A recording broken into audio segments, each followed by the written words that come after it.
That's great, and we get no funds.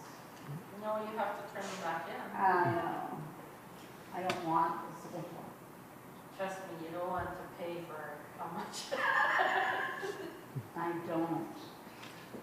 Why? It's not coming up. But we're good to start though, right? Yeah, I can follow in my brain. There we go.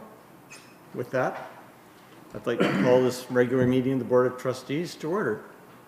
We have regrets from Vice Chair Tomaszewski and from Trustee Anderson. And we also have Brent Morris from our auditors, Baker Tilly, attending by Zoom. This board meeting is being broadcast on Facebook Live. The meetings can be attended in person. Trustees, staff, and the public must pre-screen before entering the board office. I'd like to acknowledge that we are signatories of Treaty 5 and that we reside in the traditional territory of the Nisatchawee Cree Nation, and we are all treaty people. And with that, can I have a motion for approval of the agenda, please? Trustee Tucker, Trustee Oliveira, any changes?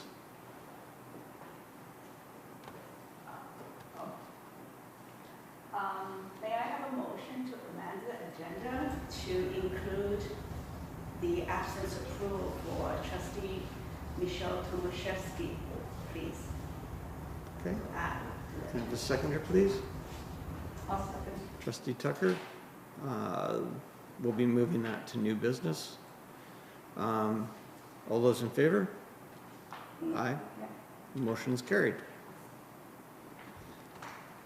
Also need a motion to move 12.1, which is approval of the audited statements, to 7.1, so that our auditor can get offline without having to sit through the entire meeting. What's that? You want to do the adoption of minutes when we get into that? No, I want to, this is an agenda change. Okay, So, I got you. okay, so motion is to move 12.1 to 7.1. Can I have a seconder, please? I'll second. Trustee Tucker, all those in favor?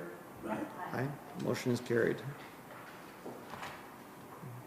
Next is adoption of the minutes of the meeting of October the 11th. Can I have a mover and seconder, please? Trustee Oliveira? Seconder? Trustee Cripps? Any errors or omissions? All those in favor? Aye. Delegations and presentations.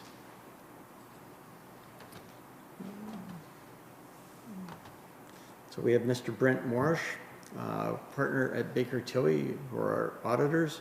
He's presenting our audit results and the financial statements for the year ending June 30th, 2022.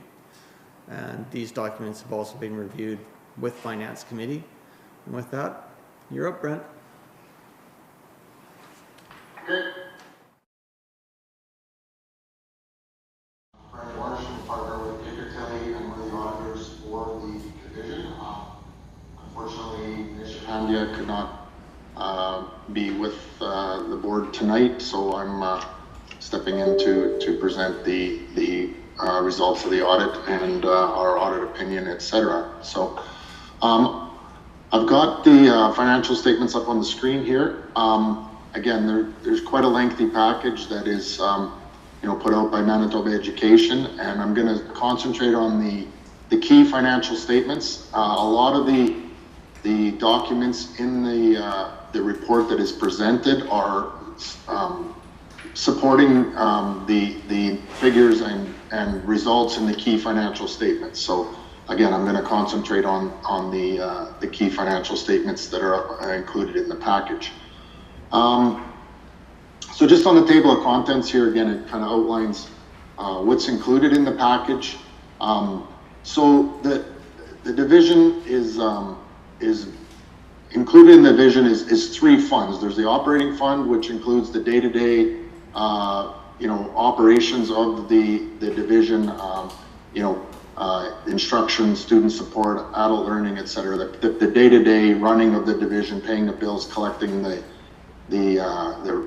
revenue, the various forms of revenue, and operating the division. The capital fund includes all of the hard assets, capital assets of the division's buildings, vehicles, furniture and equipment, computer, hardware, land, as well as any construction that's in progress at the end of the year. So that includes, that's included in the capital fund.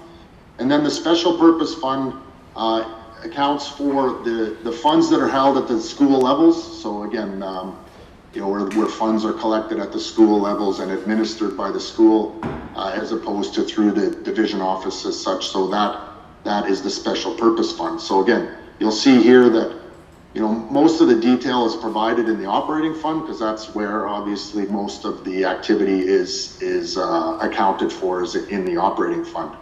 So what I'm going to concentrate on is the consolidated, which again basically rolls up these three funds here and includes all of those results in the consolidated financial statements. Okay.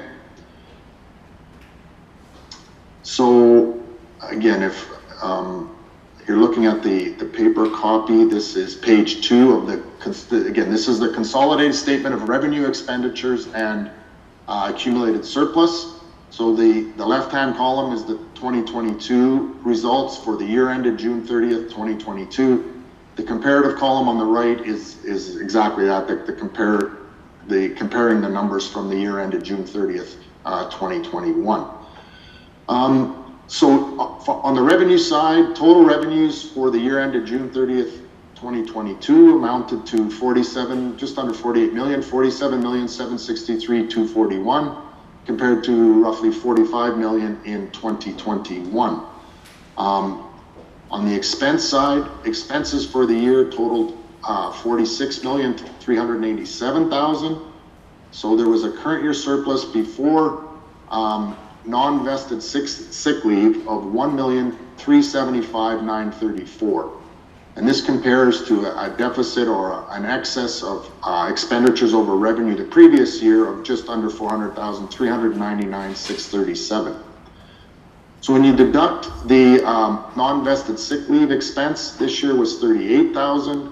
The previous year was 83,000. It leaves the net current year surplus or deficit. So that in 2022, there's a surplus of 1,337,081 compared to a deficit for the year ended June 30th, 2021 of 483,145.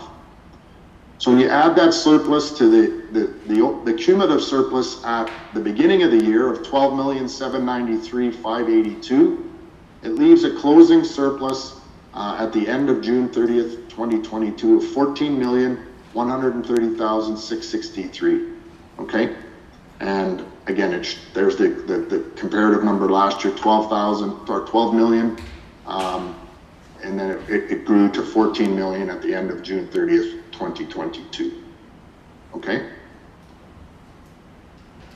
So I just wanted to go into a little more detail on that surplus number. Again, on page 5 of the financial statement package, it provides an analysis of that cumulative surplus of 14,136,663. Okay. And again, there's details of the revenue and expenses in each of these as outlined in the individual funds further on in the financial statement package. So the operating fund surplus amounts to 5,102,261. So again, that's net cash in the bank, that sort of thing. So readily available surplus within the operating fund. Equity and tangible capital assets is the net exactly equity in hard assets, buildings, equipment, furniture, land, etc. So the total that's been paid less the debt that's owed on those assets amounts to 8,714,000. And then there's a specific capital reserve that's being set up for 200,000. And then the school generated funds, there's a surplus there held at the school level of 114. So again, that just is this breakdown of what comprises the $14 million surplus. Okay, so again, the focus is usually on the operating surplus as opposed to the capital surplus. So again, the operating surplus amounts to 5,102,000. So when you look here, what this outlines is how much of that surplus has been designated for specific use. Okay, so there's a number of projects that are underway or were started during the year, or the funds were earmarked for specific purpose where those projects could not be undertaken for various reasons. Supply chain delays, asphalt refurbishing as a result of not being able to secure a contractor. Those types of things are outlined here as designated surplus. So when you look at the total surplus of the 5.1 million, of that, 3.8 is being designated as outlined in the total here. Okay, so again, I just wanted to go over kind of the breakdown of that total surplus, the 14 million, and then in turn a breakdown of the total operating surplus, which again, a large portion of that has been designated for specific purposes. So here, again, it shows an operating fund surplus as a percentage of operating expenses of 12.2%. The general guideline of that is 4%. So again, it's higher than that, but when you remove the designated amounts, again, it reduces this percentage to 3.5%. Okay. So that, again, that total surplus, the 14,136,63, that carries forward onto the balance sheet or statement of financial position of the division. So again, it shows the assets of the division as at June 30th, 2022, what the division owns, the liabilities of the division, what it owes, and then again, the net accumulated surplus or retained in the division. So from an asset standpoint, again, there's with cash in the bank, funding due from various levels of government and other accounts receivable. So total financial assets were 18,388,350.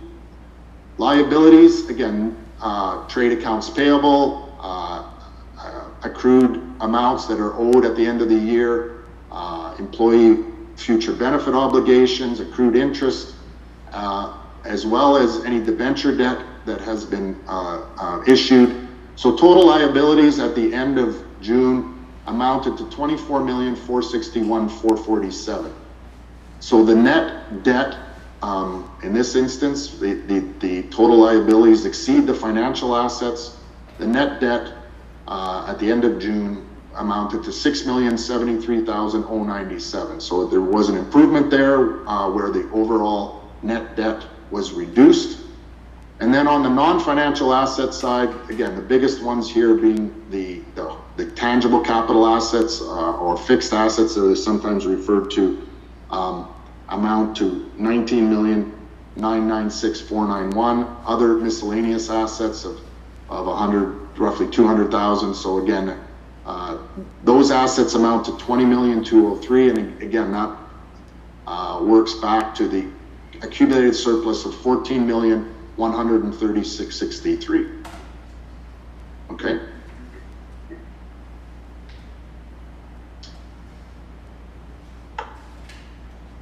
The other two key financial statements that are included in the package are, again, a consolidated statement of change in net debt. Again, so it went from 7.6 million at the beginning of the year to 6,073,000 at the end of the year. So again, this just shows how that happened.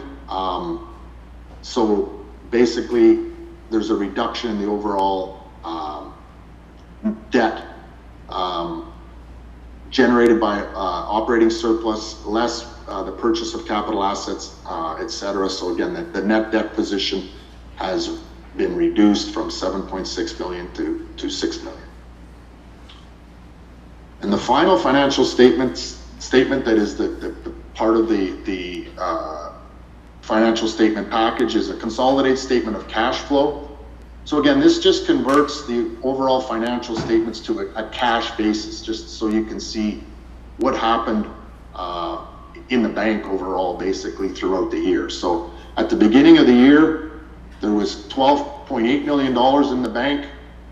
So overall, throughout the year, the overall cash position was had declined by roughly $1.1 million.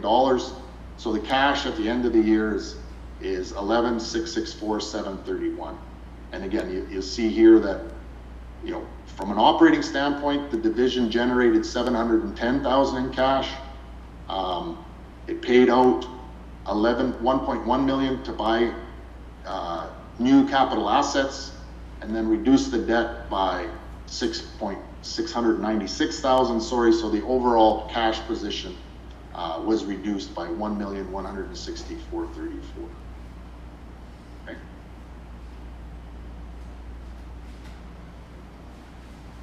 So again, those are the key financial statements, and again, as I outlined, there are additional amounts. This is the operating fund. Again, the same information is provided for the operating fund, which again is the day-to-day running of the division. There's a little more detail here in terms of revenue and expenses. For instance, you know, provincial government core funding for the year, $37,342,952. There's a schedule provided here, you know, that provides a summary of the categories that the division receives that funding in. Again, I'm not going to jump into that detail, but again, the additional information in the package is provided.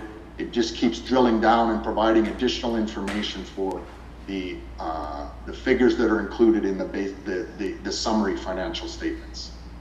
Okay.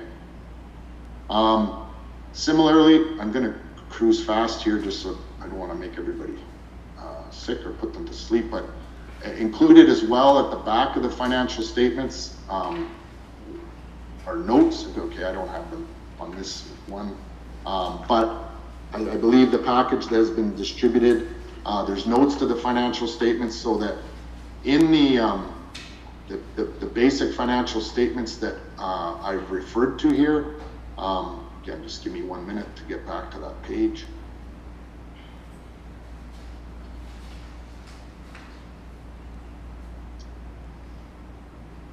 So in the left-hand column here of the basic financial statements, there's note references. So 5 here, 6, 8, 9. Those amounts, again, in the financial statement package, there's more detail just to further you know, supplement these numbers and provide additional detail of the breakdown of some of the individual numbers outlined in the key financial statements. Okay. So again, these are the division financial statements, and what we attach to these then as a result of the audit are our auditor's report.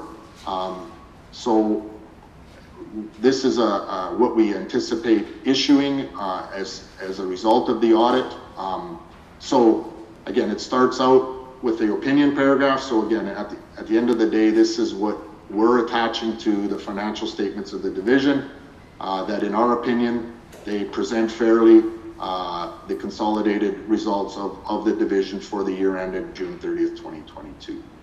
So included in the audit report, again, is the basis for that opinion, what we have to do, responsibilities of management and the board, I guess those charged with governance, and then our responsibility in the audit, how we, a general summary of how we conduct our audit and what the results are. So again, we anticipate signing this. It's a clean audit opinion or unqualified audit opinion, similar to what it has been in prior years. Okay. There's also an auditor's report on enrollment. So again, we have to do some work to verify enrollment that is submitted to the province. So again, we anticipate signing that and a clean audit opinion on the enrollment. Also, as part of our audit, we report to the board about any items that we've identified as part of our audit or areas of that we'd like to draw the attention of the board or the key management staff. So a couple points here that have been raised in previous years, and again, it certainly has improved, was on the school funds. Again, just to be aware of controls over the school funds that are the funds that are held at the individual school levels. Ensure that there are policies and procedures and controls in place to administer the funds that are held at the school level. And then on the accounting issue side, again, it's just a note with regards to the designated surplus that we've outlined previously. In the current year, there was 3.8 million designated of the surplus that's been designated for specific purposes. So again, just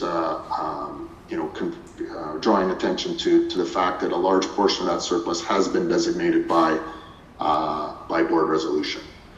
The other thing that we point out to the board and to management is any unadjusted audited difference. So if we've identified things that haven't been adjusted in the financial statements, so in this instance, there are no unadjusted differences.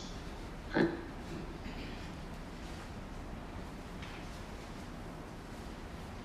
And this report here is, again, it does accompany the financial statements. So again, it's from the division, just taking responsibility for the overall financial statements by the Board of Trustees. Okay.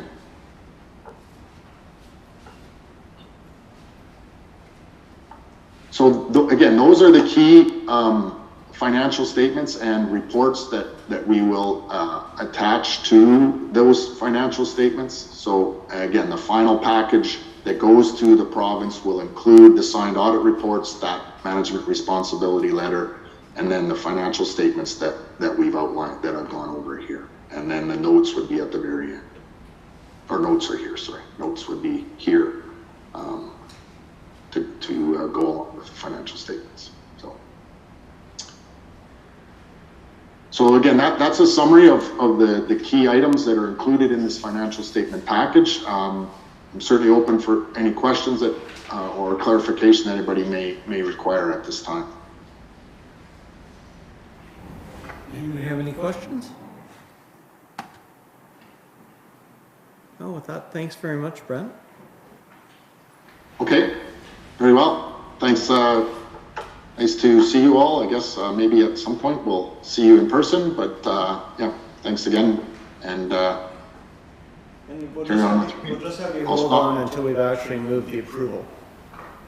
I beg your pardon? We'll just have you stay on the line so you can witness the motion to approve the audit, please. Thank you.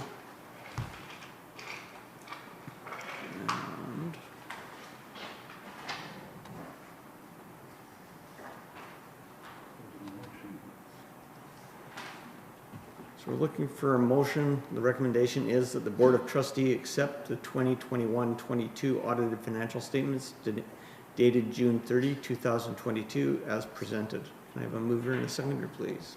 So move. Trustee Oliveira. Sure. Trustee Tucker. Any other questions? All those in favor? Yeah. Aye. The motion is carried. Thank you, Brent. Thank you. Okay, thanks again. Have a good evening.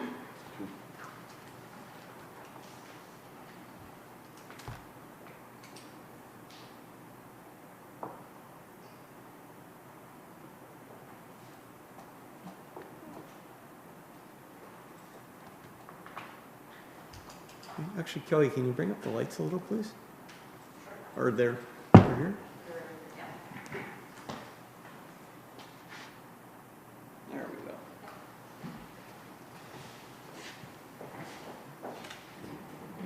We have no business from the previous board meeting, so Superintendent of Human Resources and Policy report. Find my report.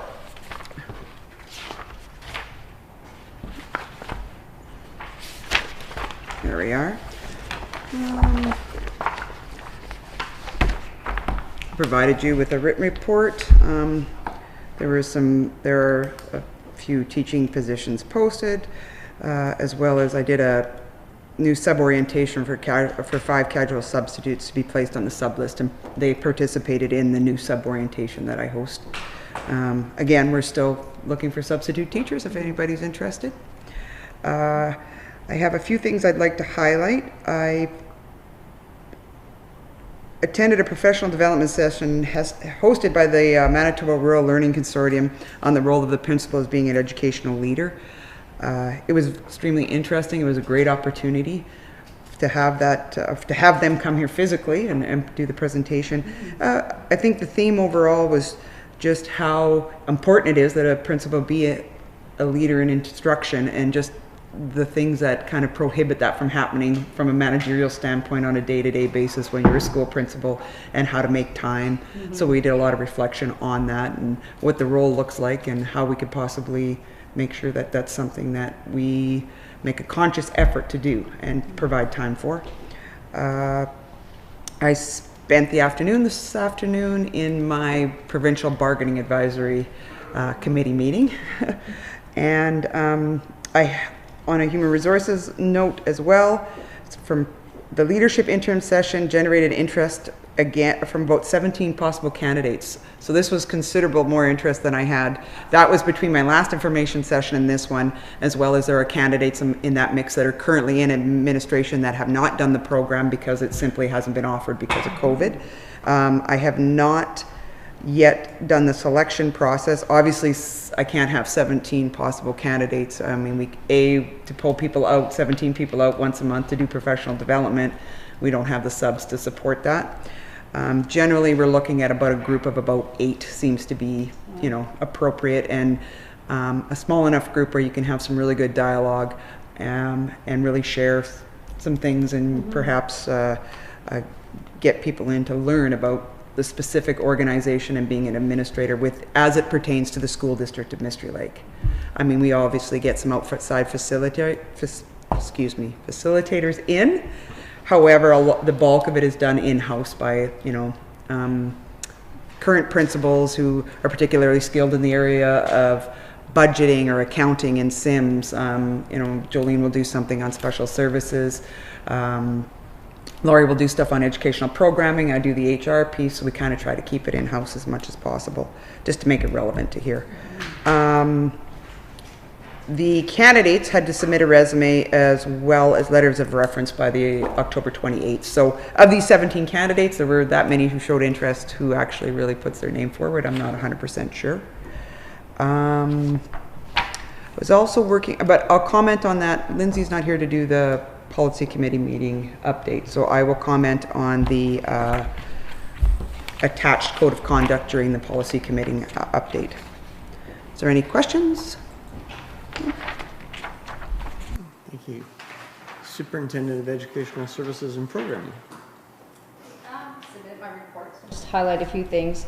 So we just finished having our 2 MTS PD days. One was a self-directed learning day, and one was the MTS PD day. And curriculum services staff did provide a number of school and community PDs. So there were some JAM and GLOSS math assessments. We had the National Geographic map set up with the curriculum services, and there was also a 2-day cultural proficiency workshop, which was for the district, but as well as for our community members. The district leadership team finished day 1 of the instructional administration leading learning in schools, the roles of principals and vice principals. The next session will be November 14th, and then there'll be 2 more sessions after that. I have written and submitted the Family Outreach Coordinator and Healthy Schools reports to Manitoba Education, or Early Child, and Manitoba Early Childhood Childcare. Thank you. MESL, which was Manitoba Education.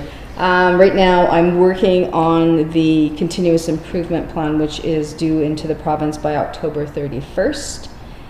We did hire a family outreach support who will be working with Lyle, and his name is Michael Spence. He began work on October 18th, so just a big welcome to Michael. He brings a wealth of information, knowledge from his previous roles, so we're really happy to have him work with us. Just an update on these. I had asked for permission for Westwood Elementary School to proceed with the exchange opportunity with Experience Canada. They had been accepted, but the other school declined to come to Thompson, so that was a bit disappointing. I'm not sure if they're going to have another chance to apply, so just wanted to let you know that. We have received the Fast Friends, which is a TD giveaway. It's for every grade 1 student across Canada. And so they send home a book. For each grade 1 student, French immersion students receive the book in French. So parents can expect to see that coming home in their students' school bags. And the idea is for them to read the book together. So, and that's something that happens every year. I had to submit the numbers for the Respect in School and the Respect in Sport. The date for that is February 28th. All staff and coaches have to have those certificates. So right now we have 185 staff members out of 459 who have completed the Respect in School, which is 40% of our staff. And so far we've had 15 coaches complete. The province did want the number of coaches that we had, but it's really hard for us to know because we don't always get our coaches until the sport starts. So I sent that message along. We had our transition meeting last week. We had really good attendance. We have quite a few new junior high teachers, so we had to bring them up to speed on what we've been doing over the last number of years. And some of the things that we're going to continue will be the grade 9 luncheon, which had over 100 students attend. And it was quite the event. People were very happy to see their old teachers, their new teachers. So they want to keep that. They want to keep the dance. That has become kind of something that our grade 8 students look forward to, as well as our camps. And we've already chosen our dates for the camps in June, so that everything else is going to have to kind of plan around the transition camps, because it's a lot of work putting those together, the overnight. So, and then we also looked at credit acquisition for our grade 9 students from last year. So that was at the end of our meeting. So that's going to continue to be discussion points, because we really need to focus in on those students who are not receiving at least 7 credits in grade 9. So, and I just lastly, I just want to thank the board members who are leaving, which are all of you. Yeah. Just thank you for your time, your energy, your faith in us to be able to do our jobs, and you will be missed. It has been a huge time commitment. So thank you, and best wishes on your next adventure. And you know that we're here every second Tuesday. We're bats looking for company in the crowd, so please come see us. Thank you. Any questions? Just out of curiosity, the school decided not to come here? No reason. No reason, just said no? Can you say where they're from? Like, Oh, they were from just outside of Montreal. was that right? We're missing a great opportunity. That's Absolutely. We had lots of good stuff planned, right? Maybe somebody else will come. Hopefully. Secretary Treasurer's report. Circulated in your board packages as the expenditure report as of October 20th. Currently, as of October 20th, we were 16% through the school year. Our expenditures year to date, including the summer accrual for teachers, is $7,198,000, or 15.9% of the budget. So we are tracking as planned. No surprises at this point. Still early. Also included is the dashboard. We have the opening balance of the audited financial statements operating surplus. We were beginning with $1,575,000. We have our motion to balance this current year's budget with the use of $358,000 of surplus, bringing our projected June 30th undesignated operating surplus to $1,216,944,000. We are well within the 4% limit as identified by the province. the 4% would be approximately 1.8 million. So we've got about $600,000 wiggle room within there. Additional provincial allocations haven't changed from last report. $20 million strengthening student support and learning to re-engage students. We are receiving $393,902. We have identified targeted resources to address numeracy, literacy, various programming is coming into play. Superintendent Henderson's coordinating that. We have, of the $7 million additional special needs funding for the province, we're receiving $118,290. We have assigned that into the student services budget to assist with additional assessments. The $2.5 million Child Nutrition Council Manitoba funding of that, Wapanuck is receiving $25,000. That announcement generated the conversation at the board table of our food securities or food insecurities within our community. So included in your package is details on our breakfast and snack programs in the division.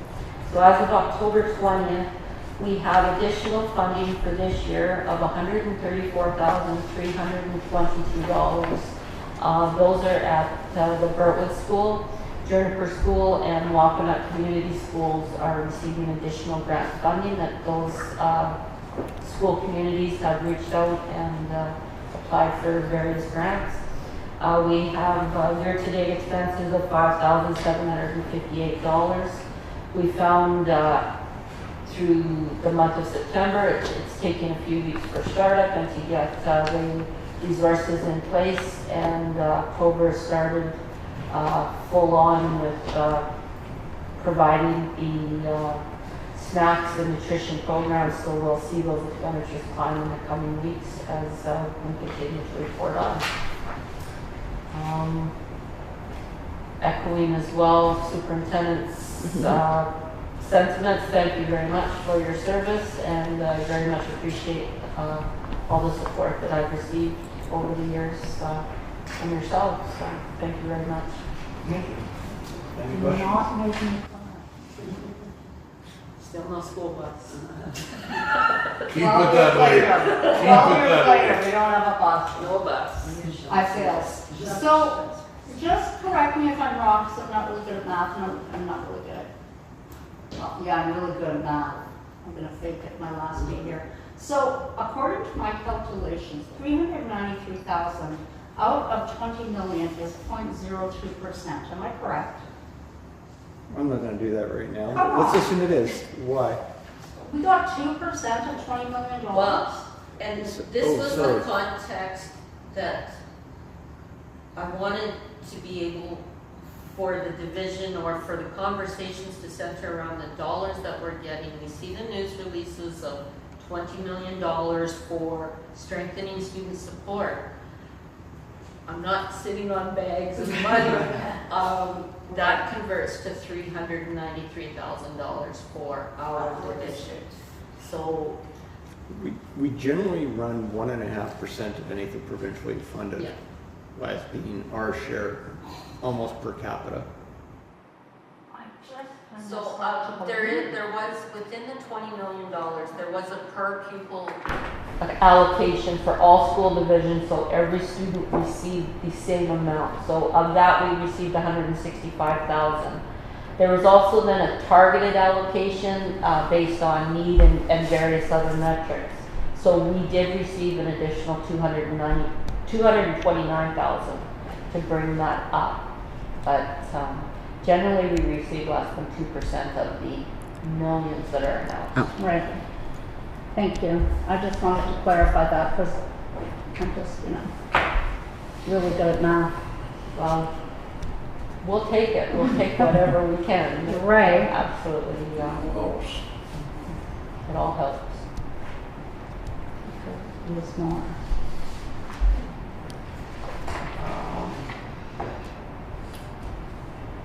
Sorry. Computer's making its own decisions as to what's showing. Under new business.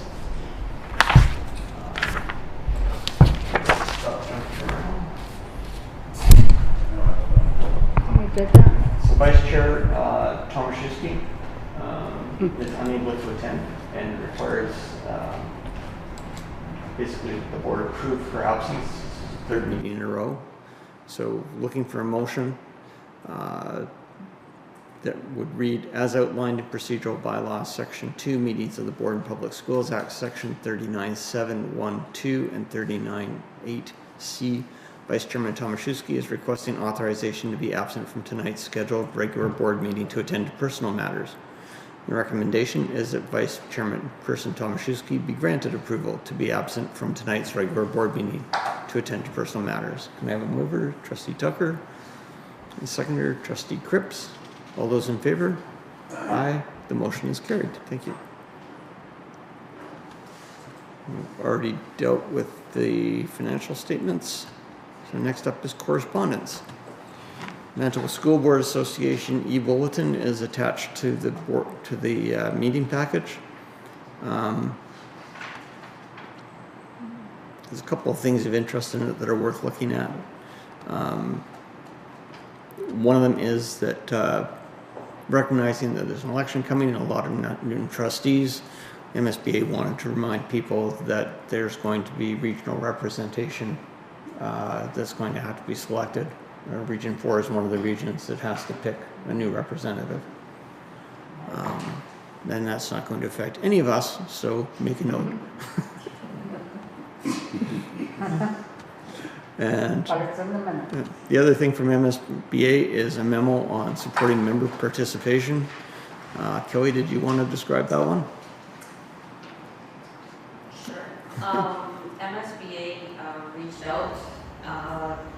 They're looking with the turnover of the board representation and the new members that are coming into the association, as well as the rising costs of travel. They want to ensure that board members are not hindered in participating in the upcoming December scheduled meetings in Winnipeg, as well as the March convention and conference.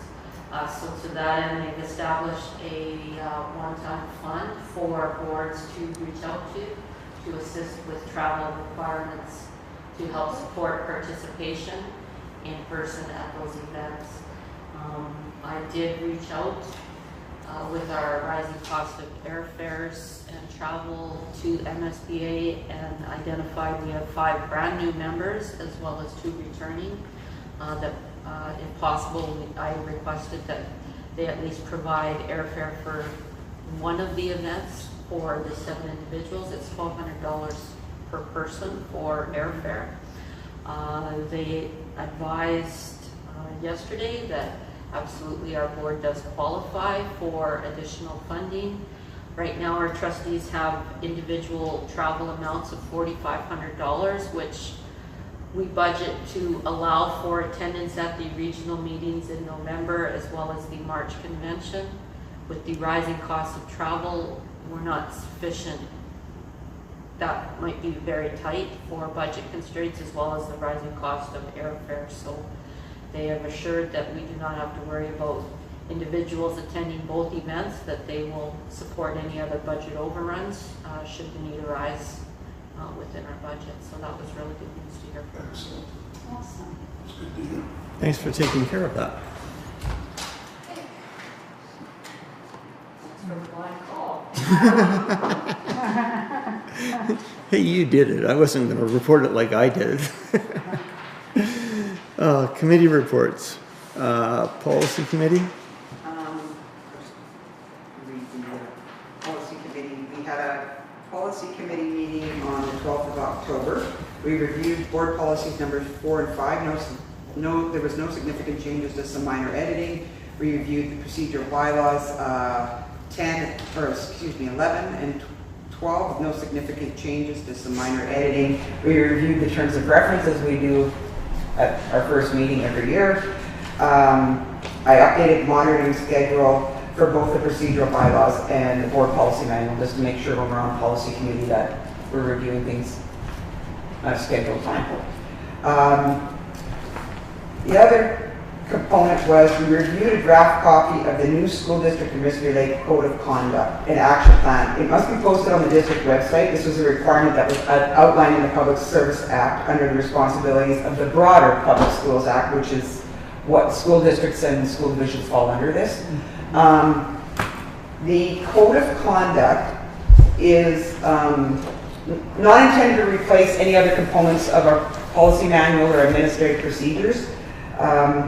It's just a requirement that all employees of the School District of Mystery Lake adhere to our Code of Conduct, so it just has some overall broad statements regarding, respecting others, integrity, accountability, our skills and dedication, service, collaboration, innovation, and sustainability as an employee of the district. So this is not considered work policy. It's just like an overarching statement that must be posted on the district website. So I provided the draft in the package for you to review. If there are any questions or comments prior to it being posted on the website, please. So that certainly filled our requirement from a legislative viewpoint. Just as I addressed the very last time, the board table, some of you I've seen every Tuesday for upwards of 14 years. I just want to commend you all. Public service is not an easy task. It's taken up a lot of your time, and I appreciate the time that I've spent with all of you. And through some more difficult times in my life, everybody was extremely supportive. So all you do on your Tuesdays from here on in, thank you very much. And I wish you guys all the best. And all your free time on every second Tuesday. And you finally did make Leslie cry. It's so easy to do. I used to be much tougher when I was younger. Both Education and Programming Committee and Public Relations Committee will be meeting once new trustees are in place. And so the last committee report is Finance, Property, and Personnel. Okay, thank you. We had a meeting just prior to the board meeting, and Brian from the utility also presented us with the detailed audited report for the school year ending June 30th. As of October 20th, the current expenditure is on track, so we are happy. Thank you, Kelly, for that. And total students enrollment for the current school year is 2,963 students. As compared last year, it's pretty much the same. Last year we had 2,960 students. The other thing is about the roof leak at the Allen Park School. We need to use the band addition reserve of $200,000 to repair the leak. Again, this is just the temporary fix to prevent the further damages to the roof. As we had a previous meeting, there will be a new roof project going on very soon, I believe. Okay. I think that's about it, and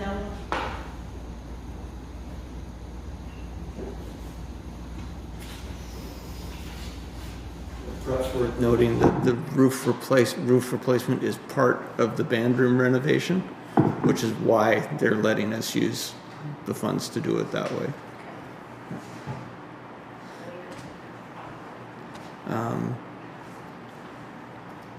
With that, trustee comments.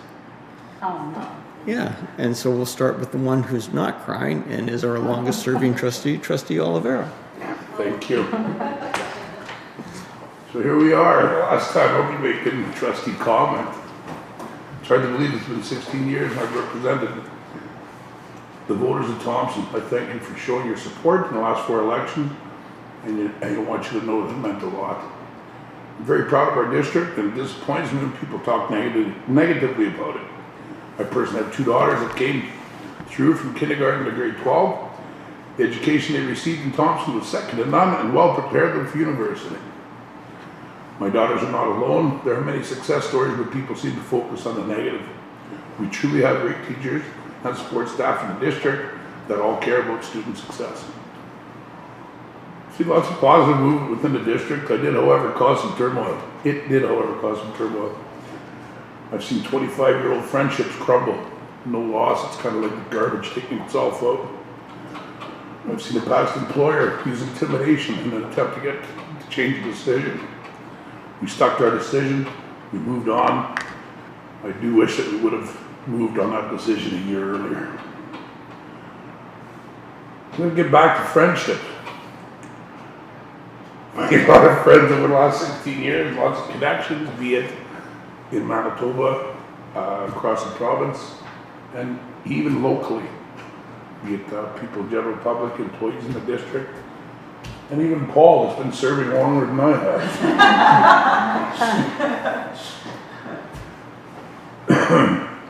Last thing I want to touch upon is the direction we finally took by hiring locally for key positions within our district. Once we got rid of the crew from the south, things ran much better because the people we put in place better understood the needs of the north, our district, our families, and our students. So once again, I want to thank everyone within the district for a job well done. I can say that I was proud to be a trustee for the school district this year. Thank you.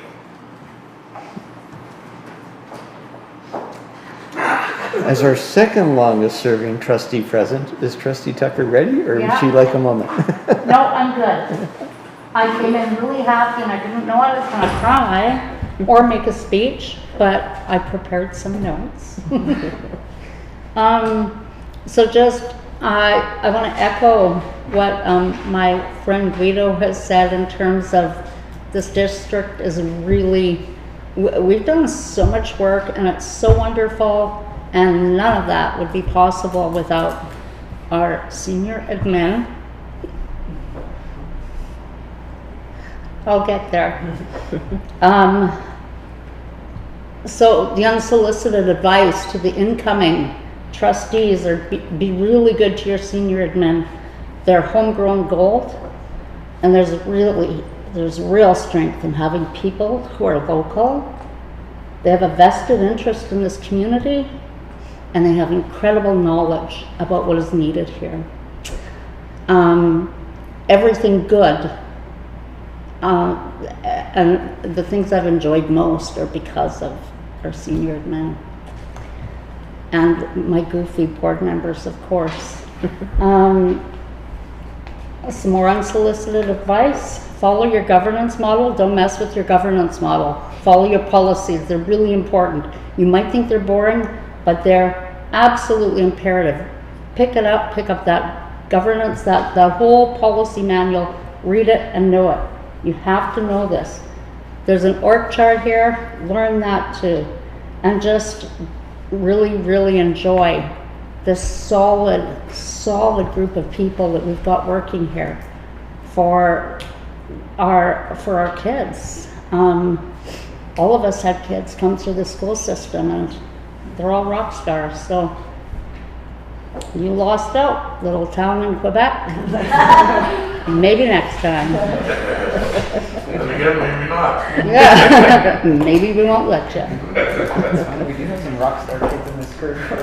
But yeah, just thank you for the public who supported me. Thank you for all the learning I've done through just, I've had incredible support and just a really good time. Not all good times, but mostly really good times.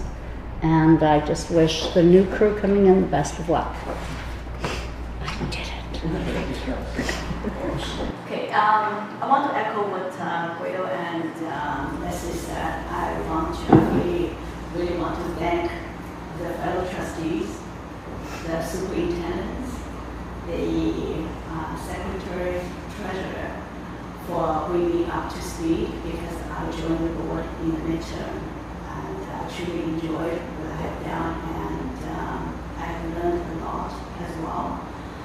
I also, this is just a personal note, I like to past board, I was not part of it, for approving the construction of a memorial garden in front of R.D. Parker Collegiate to honor the students who have passed and who are no longer here. My son Dylan was one of those students. And I'd like to thank all Dylan's 2020 class of 2020 who tirelessly fundraised to make that memorial garden possible. Without your support and the love from the students and from the board and administration, it cannot be possible. I really, really want to thank you from the bottom of my heart, and it's great that they are not forgotten. On that note, I just also want to say that our family has established a scholarship in Dylan's name, both at Eco Riverside School, where my two kids graduated, and at Allen Park Collegiate. These scholarships were designed for graduating students, and the criteria is all set within the school. Just let you know that I'm not part of the selection committee because I did hear some parents last year. There's some dispute about about the candidate. So all I want to say is the scholarship is there. I'm not part of the selection committee. I just write the checks. So for students and parents out there, please encourage your graduating students to apply for those scholarships so that the student can be better use this money for their further education. Thank you, Paul, and thank you, Mavette, the public, and Kathy, and always being here. And thank everyone again. And last, I want to wish nothing but the best for the new board coming in 2 weeks. Thank you. And I just want to extend my thanks to our senior admin team for the support, dedication, and professionalism that I've seen throughout my term as a trustee. The last couple of years in particular have been especially challenging for you. I'd like to recognize that and thank you for the work you've had to put in. And it was a privilege to work with each of you, and you have my respect. So thank you very much, and I wish each of you the best in the future. And I'd also like to offer my best wishes to the incoming board. Thank you. And with that, questions from the public. I have a few words to say. Then on behalf of TTE, I would like to thank you for all your service and on the school board trustee, and best of luck. And as Lori said, you're welcome to give us a company. Thank you very much. Thank you. And with that, can I have a motion to move in camera, please? Also moved. Trustee Tucker, Trustee Cripps, 10 minutes. All those in favor? Aye.